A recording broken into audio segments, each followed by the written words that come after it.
Assalamualaikum warahmatullahi wabarakatuh. Kembali bersama saya, Profesor Andri Sumitra, dan hari ini kita akan membahas teori penawaran uang atau money supply. Ya, teori penawaran uang itu mencakup beberapa bahan. Yang pertama, teori penawaran uang tanpa bank, ya, yang menyoroti peran bank sentral dalam menciptakan uang beredar. Teori penawaran uang modern yang mengakui peran penting lembaga keuangan dan non-bank dalam penciptaan uang. Kemudian konsep money multiplier ya, yang menggambarkan hubungan antara deposito bank dan uang beredar, serta implikasi kebijakan pemerintah terhadap penawaran uang dan stabilitas kebijakan moneter. Jika kita bicara tentang penawaran uang, maka penawaran uang itu merujuk pada jumlah total uang, baik dalam bentuk uang tunai maupun uang yang disimpan di bank, yang disediakan oleh pemerintah atau bank sentral untuk digunakan oleh masyarakat dalam melakukan transaksi. Ya, tingkat penawaran uang itu memiliki dampak langsung terhadap suku bunga, harga komoditas, dan aktivitas ekonomi suatu negara. Bank sentral bertanggung jawab untuk mengontrol tingkat penawaran uang karena peningkatannya dapat berdampak signifikan pada perekonomian. Contoh dari penawaran uang adalah ketika bank sentral mencetak lebih banyak uang untuk memenuhi kebutuhan hari raya, yang umumnya permintaan terhadap uang itu lebih besar dibandingkan dari hari-hari biasa. Nah, konsep penawaran uang dapat diartikan secara luas dan bisa juga secara sempit. Ya, secara sempit, penawaran uang hanya mencakup uang tunai dan uang yang beredar di masyarakat pada periode waktu tertentu. Ya, nanti kita akan mendengar istilah uang kartal, yaitu uang kertas atau uang logam yang berada di luar lembaga keuangan, beredar di masyarakat dan ditambah dengan cadangan di lembaga keuangan. Ya. Nah, sementara itu kalau secara luas, penawaran uang juga mencakup uang giral dan uang kuasi. Apa itu uang giral? Uang giral itu uang tidak dalam bentuk tunai ya, tapi uang dalam bentuk rekening yang diterbitkan oleh bank umum, seperti misalnya orang membuka rekening untuk cek dan bilet giro. Dan ada uang kuasi tadi, uang kuasi itu berbentuk aset ya, yang dapat diuangkan secara cepat. Ya, contohnya rekening tabungan, deposito berjangka, dan rekening tabungan valuta asing. Nah, banyak faktor yang menentukan penawaran uang ya. Tingkat harga komoditas barang dan jasa di pasar ya, kalau dia murah ya tentu banyak orang nanti yang membelinya, tapi kalau harganya mahal ya bisa jadi orang akan menahan diri. Ya besar, suku bunga yang ditetapkan ya, selera masyarakat, untuk menyimpan atau mau menghabiskan uang, ya besarnya pendapatan real yang diterima oleh masyarakat ya, termasuk tingkat inflasi, kebijakan moneter ya, termasuk pembuatan uang baru untuk menambah jumlah uang beredar, kebutuhan pemerintah untuk mengendalikan inflasi, memenuhi anggaran, dan meningkatkan jumlah uang beredar di masyarakat. Ini beberapa faktor umum yang menentukan variabel penawaran uang. Nah, kita lihat pendapatan dan kekayaan misalnya, ya seseorang itu cenderung menawarkan menawarkan lebih banyak uang jika pendapatan dan kekayaan mereka meningkat ya. Ketika seseorang mendapatkan kenaikan gaji atau dapat warisan ya atau dapat hadiah, mereka mungkin akan menyimpan lebih banyak uang di rekening bank atau investasi. Yang kedua tingkat suku bunga ya, tingkat suku bunga yang lebih tinggi itu dapat mendorong seseorang untuk menawarkan lebih banyak uang karena imbal hasil yang lebih besar. Misalnya suku bunga tabungan naik, ya dia akan lebih cenderung untuk menabung ya. Investor mungkin akan lebih cenderung menyimpan uang di deposito berjangka jika tingkat suku bunga deposito itu meningkat.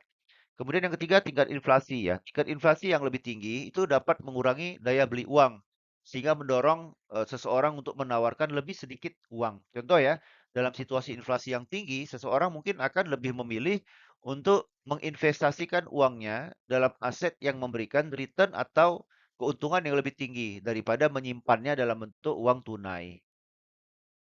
4, kita lihat tingkat kepercayaan dan ketidakpastian ekonomi ya. Tingkat kepercayaan yang tinggi terhadap kondisi ekonomi dan masa depan itu dapat mendorong seseorang untuk menawarkan lebih banyak uang ya. Jika seorang merasa yakin terhadap prospek ekonomi ya, ini mungkin cerah ke depan, maka mereka mungkin akan lebih cenderung untuk menyimpan uangnya di rekening bank atau berinvestasi dalam saham ketimbang memegangnya dalam bentuk uang tunai.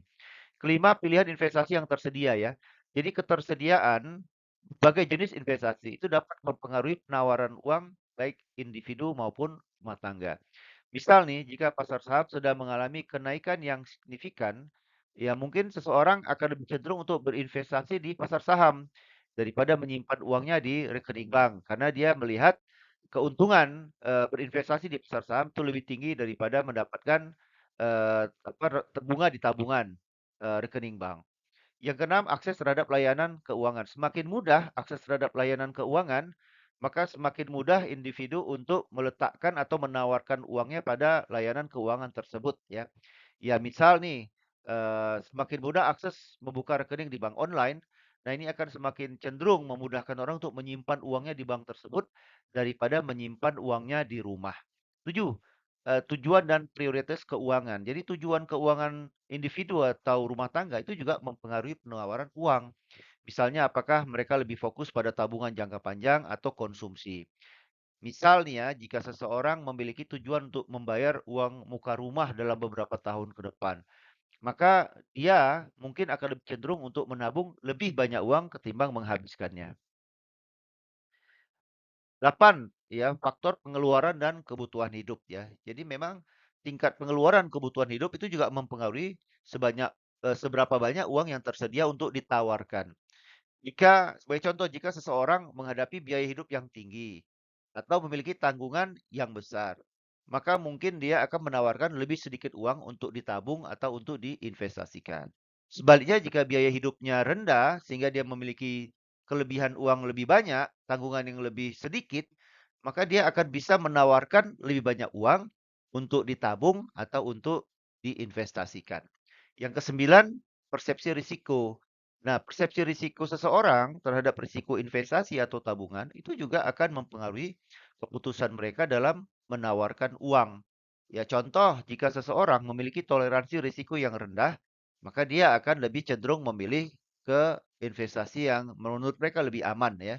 Lebih aman, lebih liquid ya, seperti masuk ke deposito berjangka atau obligasi, dan mereka tidak akan masuk ke investasi saham misalnya karena mereka menganggap investasi saham tuh risikonya lebih tinggi. 10 faktor demografi dan geografi ya. Usia, status perkawinan, jumlah tanggungan ya, tempat tinggal itu kadang-kadang juga mempengaruhi keputusan individu dalam menawarkan uang ya. Contoh ya, pasangan muda yang baru menikah itu akan lebih cenderung lebih banyak menabung karena mereka perlu membeli rumah, pendidikan anak di masa depan ya. Sementara seseorang yang lebih tua itu lebih fokus ke investasi jangka panjang karena dia punya kebutuhan untuk pensiun. Demikian juga pada wilayah kota ya. Itu uang lebih cepat berputar dan lebih banyak beredar ketimbang wilayah-wilayah pedesaan. Ya, ada beberapa teori-teori berkaitan dengan penawaran uang ya. Yang pertama, teori penawaran uang tanpa bank ya. Nah, pada teori ini digunakan sistem standar emas ya, di mana emas menjadi alat tunggal untuk transaksi ya. Otoritas moneter dan pemerintah itu tidak campur tangan di dalam pasar uang. Harga emas dipengaruhi oleh produksi emas dan neraca pembayaran.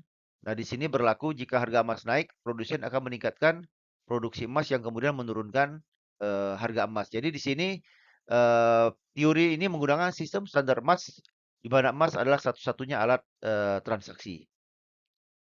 Nah, kemudian masuk teori penawaran uang modern, ya. Jadi teori ini tidak lagi memperlakukan standar emas, tapi memperlakukan sistem standar kertas atau fiat money, gitu ya. Nah, lembaga keuangan dan otoritas moneter adalah sumber utama pembuatan uang. Ya, jadi, nilainya tidak lagi didasarkan kepada nilai emas, tapi didasarkan kepada kebijakan, moneter. Jadi nanti lembaga keuangan menciptakan uang sekunder, sementara otoritas moneter menciptakan uang primer ya. Dan nanti akan terdapat 2 pasar, yaitu pasar primer dan pasar sekunder dengan permintaan dan penawarannya masing-masing, dan ini nanti akan menentukan harga uang yang beredar di masyarakat. Nah, lalu bagaimana kita bicara soal peran bank sentral dalam menciptakan uang beredar? Ya, nanti ada base money atau M0 ya, yaitu termasuk uang tunai yang beredar di masyarakat serta deposito bank yang disimpan oleh bank komersial di bank sentral ya. Nah, jadi bank sentral itu memang memiliki peran untuk menciptakan uang beredar. Ya, selanjutnya kalau kita bicara soal uang beredar, Ya, uang beredar itu tadi sudah kita sampaikan total jumlah uang dalam perekonomian yang tersedia untuk digunakan oleh masyarakat dalam transaksi ya. Jadi ini termasuk base money atau M0 dan juga uang yang tersedia dalam sistem perbankan. Jadi kalau kita bicara soal komponen uang beredar itu ada M1, ada M2, ada M3, dan ada M4 ya. Jadi M1 itu adalah total uang yang beredar mencakup uang tunai, deposito berjangka, dan deposito giro yang dapat ditarik oleh masyarakat kapan saja. Kalau M2 mencakup M1 ditambah dengan deposito berjangka yang lebih lama, tambah tabungan, dan tambah sertifikat deposito. Ya, M3 mencakup semua komponen M2 ditambah dengan deposito berjangka yang lebih besar dan instrumen pasar uang lainnya. Nah, sedangkan M4 adalah ukuran yang lebih luas dari uang yang beredar dan mencakup semua komponen M3 ditambah dengan saham dan obligasi perintah. Ya, jadi M0, M1, M2, M3, dan M4 itu menunjukkan semakin tinggi nomor indeksnya, misalnya M4 dibandingkan M1, maka sebetulnya M4 itu semakin luas cakupan uang beredar dalam perekonomian.